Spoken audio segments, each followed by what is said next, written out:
Pittsburgh Steelers are 4-3, and they look terrible.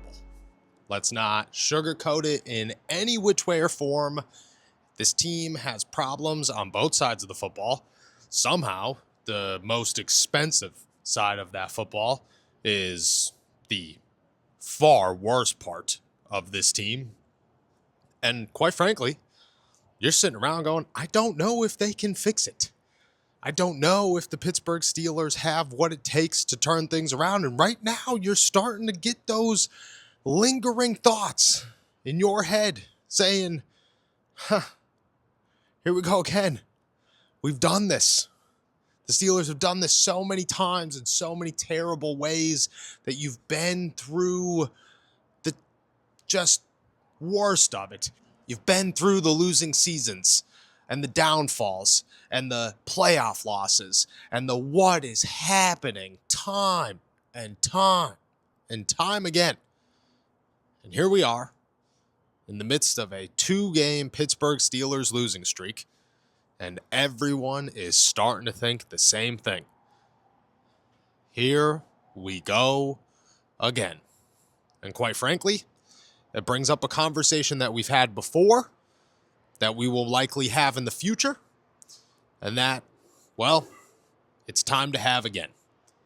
What's going on, everybody? I'm Noah Strackbein. Thank you for jumping on to another episode of Steelers to Go, your daily dose of Pittsburgh Steelers news and analysis. Find us on youtube.com/allsteelerstalk or subscribe anywhere you get your podcast. I come to you every morning, Monday through Friday, and I wish today was a better conversation to have.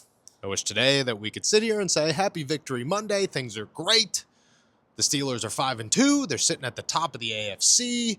Them, the Denver Broncos, the Indianapolis Colts. Who would have thought? Instead, Aaron Rodgers has beaten 31 teams in the NFL. He did not join rare company of the 32 club. The Pittsburgh Steelers lost a game at Acrisure Stadium that ended with more Packers fans in the stands than Pittsburgh Steelers fans, and it wasn't even close. Not even a little bit. The Steelers were outmatched by the Green Bay Packers in almost every facet, quarterback play included. But the defensive side of the football is so bad right now, and you are looking at guys like TJ Watt and Cam Hayward and Jalen Ramsey and Juan Thornhill and Patrick Queen and Alex Highsmith, and Joey Porter Jr., and Darius Slay, and Chuck Clark, and the list goes on and on and on and on. And you're thinking, is this even fixable? Can you fix a group of guys with names as good as the names the Steelers have? Probably not. You don't think so, at least. And then you look at the offensive side of the ball, and you're going, remember all those times that Mike Tomlin and Omar Khan went to the podium and told us all these great things that were happening with the tight ends? And all the great things that were going to happen with Roman Wilson, and it ended up being not true? Yeah, we all remember those things. The Pittsburgh Steelers are 4-3 right now. Everybody is, frankly, pissed off. Nobody is real happy. There's no real reason to be happy. There's a bit of overreaction in this conversation, obviously. It's a 2-game losing streak. 2-game losing streaks happen all the time. Bad losing streaks in the NFL happen all the time. Teams turn them around. The Pittsburgh Steelers turn them around. Mike Tomlin has still never had a losing season, and while he's had downfalls, he's also had turnarounds. All of these are true. But right now, in the midst of these 2 games, it brings up every question that everybody has all season long that could have been ignored because they were winning. But now they're losing. So let's go through them. And then we'll answer the big question that everybody has on their mind about the head coach. TJ Watt, for the last 8 months, 9 months, almost 12 months, to be really honest with you, has been the talk of the town for one reason and one reason only, and that's because he was going to switch sides and the Pittsburgh Steelers were going to figure out how to get him more involved in the defense and figure out how to stop teams from shutting him down. What have they not done? Any of that. Roman Wilson was supposed to be this big, giant wide receiver 3 that the Pittsburgh Steelers were so thrilled about. Ask Mike Tomlin and Omar Khan. They raved about him for months. But he was nothing compared to Jonnu Smith. Nothing at all.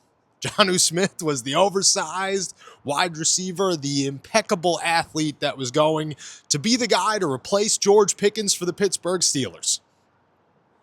They have so many tight ends, they don't need wide receivers. Who needs wide receivers when you have a tight end room as good as ours? That's all we heard. Well, Roman Wilson's done literally nothing, except for catch a touchdown that may or may not have actually been a touchdown. Jonnu Smith did less than that. And this incredible tight end room, almost non-existent. It's almost as if, and it's crazy, but it seems true, Mike Tomlin and Omar Khan were not involved in any defensive or offensive meetings for the last year. They weren't even out there.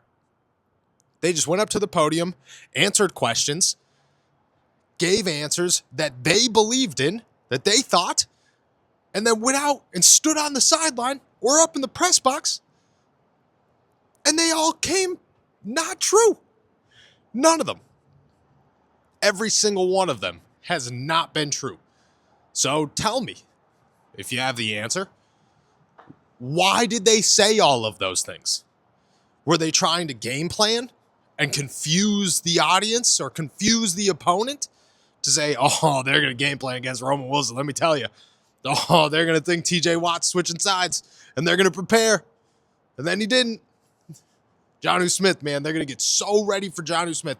They're going to be so ready for Jonnu Smith that they're going to be able to stop him, not just him, but everybody else too, because we're not going to utilize any of them. Like, how did they get here? It doesn't make any sense. And that's just the cherry on top of another downfall and another conversation, which leads us to the main point here. How many times does Mike Tomlin and the Pittsburgh Steelers need to do this before this conversation becomes serious?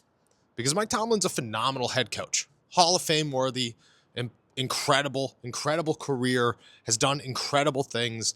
And again, it's 2 games, 2 bad games, and there's a bit of overreaction in this conversation. Has to be acknowledged. But at the same time, in the same conversation, you have to also acknowledge that the Pittsburgh Steelers have struggled for 8 years, and they have fallen off 8 times in 8 years. And right now, they are 2 games in what looks like the worst fall off they've had in those 8 years. Last season included. Because Aaron Rodgers is doing everything in his power. Jaylen Warren is doing everything in his power to keep this team alive, and they just can't do it.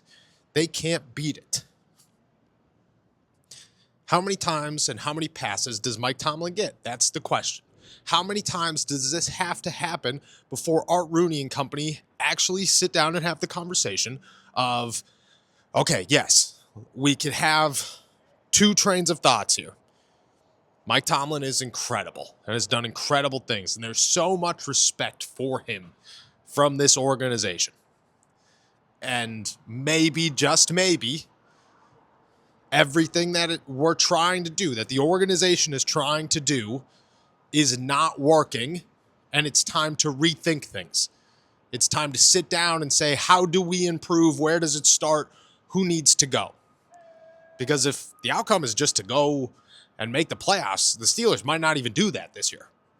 After these 2 games, that's what this looks like. And again, overreaction.